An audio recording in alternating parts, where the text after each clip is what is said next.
You know how it is in a big company, right? IT can feel, well, chaotic. You've got one team fighting fires over here, another planning these massive projects over there, and a third team just trying to get a new employee a laptop. So, what connects them all? A lot of the time, nothing, and that's a huge problem. But what if there was a central nerve center, kind of like an air traffic control tower, coordinating every single move? Well, that's exactly what we're digging into today. Change enablement, the unsung hero that turns all that IT chaos into detailed, structured control. Okay, so here's our game plan for this explainer. First, we're going to define what this central hub even is. Then, we'll see how it connects to all the immediate reactive stuff, and after that, how it links up with future planning. Then, and this is a big one, we'll uncover its single most critical connection, the one that really holds the whole thing together. And finally, we'll connect all the dots and show you the big picture. Let's dive in. All right, first up, let's establish our core concept. Before we can see how it connects to everything else, we need to be crystal clear on what this central hub actually is. Now, the magic word here is enablement.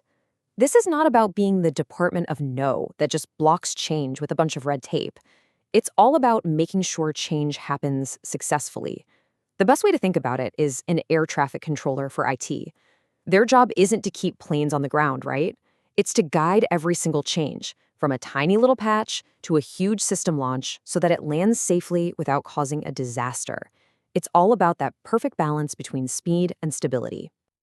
Okay, let's get into our first set of connections. We're going to see how this central hub reacts in real time, when things are breaking or users need something right this second. This is the fast-paced, responsive side of the whole operation. So our first stop is the IT emergency room, incident management. This is pure firefighting.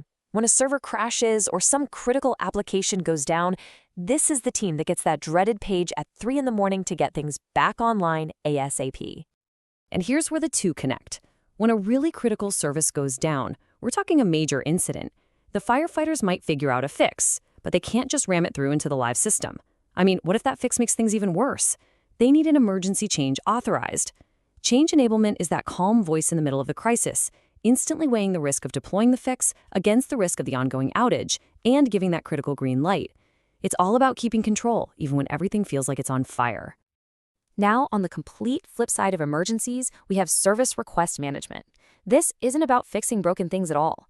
It's about taking care of all the routine, everyday needs of the business, like getting a new mouse or requesting access to some software. And this is a perfect example of how efficient the system can be. Let's say a new hire needs access to the standard software suite. Well, that's a service request. Since this is a super common, low-risk activity, it's already classified as a standard change. Change enablement has pre-authorized this kind of thing so it can be fulfilled really quickly without needing a full-blown review, which keeps the business moving along smoothly. All right, so we've seen how change reacts to things happening right now. Let's switch gears and look at the proactive side, how it helps plan for the future. These connections are all about preventing problems before they even start and building for tomorrow. Our first proactive link is problem management. Look, if incident management is the firefighter rushing to the scene, then problem management is the fire inspector who shows up later. Their job is to dig in and find the root cause of past incidents to make sure they never, ever happen again. So you can picture the workflow, right? The problem management team does all their detective work, and they identify what's called a known error. That's the underlying bug or messed up configuration. But just knowing the cause isn't enough. You have to actually implement a permanent fix, and that requires a planned, normal change. So that request goes to change enablement for a proper risk assessment, scheduling, and finally authorization. So a problem's been found, a fix has been planned. But how does that fix actually get into the system? Well, that brings us to our next connection, release management. This is the practice that's responsible for safely deploying all those approved changes into the live environment. Now, this is super important to get right, the separation of duties here. Change enablement provides the authorization. It answers the question, should we do this? Release management, on the other hand, handles the coordination. It answers, okay, how do we do this safely and efficiently? One gives the go, the other manages the how. It's a partnership that ensures a smooth rollout. Okay, now let's talk about the big stuff, project management. This is where those huge, game-changing initiatives live. Things like deploying a brand new sales platform, migrating everything to the cloud, or completely overhauling the company website. You can't just treat a massive project as one single go live event. I mean, can you imagine the risk? It would be way too dangerous.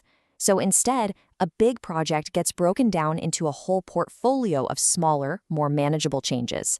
Each one of those individual changes, called a request for change or RFC, is then submitted to the change enablement process to be properly scheduled and approved. This gives you structure and control over even the most complex projects. Okay, deep breath. We're about to talk about what is, without a doubt, the most important connection of them all. This is the link that makes sure everyone in IT is working from the same, accurate playbook. Seriously, without this, everything else just starts to fall apart. And hey, don't just take my word for it. The source material itself actually calls this out as the critical link in the entire ecosystem. This is the connection that underpins the reliability of your whole IT operation. So what is this critical link? It's the connection to something called the CMDB, the Configuration Management Database. Just think of it as the definitive master map of your entire IT world. Every server, every application, every network switch, and how they all connect to each other. Now, making a change without updating this map, well, that's like a construction crew renovating a building but not telling the architect. Suddenly, the blueprint is a lie, and the next team that comes in thinking they can rely on it is walking straight into a disaster.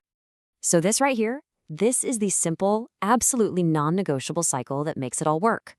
First, a change gets approved. Second, it gets deployed.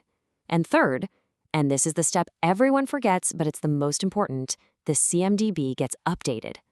That discipline is what turns a simple database into a living, breathing source of truth for the entire organization. Okay, we've looked at all the individual spokes connecting into our central hub. So now it's time to zoom out and look at the whole wheel. What's the ultimate payoff for having all this structure and all this coordination? Why does it matter? The benefits are just immense. First off, you get total visibility into what's changing. That dramatically reduces the risk of one team's change accidentally breaking another team's service, which happens all the time. It means you can deliver new services and value to the business way more efficiently. You build a system of record you can actually trust. And maybe most importantly, you get clear accountability. You know who approved what and why. It's really about moving from chaos to control. And that's really what it all boils down to, isn't it?